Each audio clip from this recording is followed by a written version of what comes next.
The issue of race. Vice President Biden, you say that President Trump's response to the violence in Charlottesville 3 years ago, when he talked about very fine people on both sides, was what directly led you to launch this run for president. It is true. The reason I got in the race is when those people, close your eyes, remember what those people look like coming out of the fields carrying torches, their veins bulging, just spewing anti-Semitic bile, and accompanied by the Ku Klux Klan. A young woman got killed.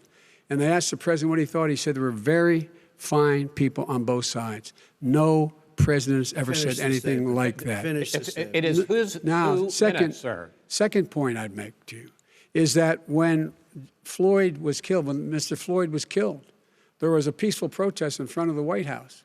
What did he do? He came out of his bunker, had the military use tear gas on him so he could walk across to a church and hold up a Bible. This is a president who has used everything as a dog whistle to try to generate racist hatred, racist division. This is a man who, in fact, you talk about helping African Americans. 1 in 1,000 African Americans has been killed because of the coronavirus.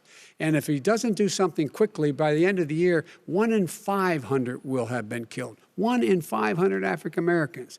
This man is the savior of African Americans. This man cares at all.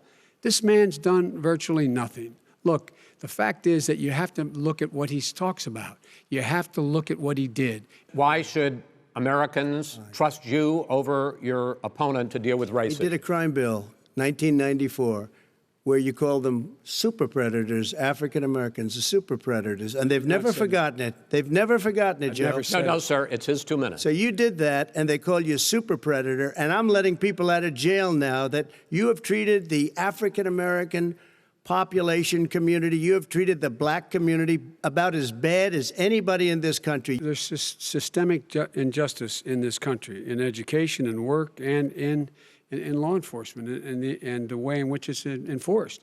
But look, the vast majority of police officers are good, decent, honorable men and women. They risk their lives every day to take care of us.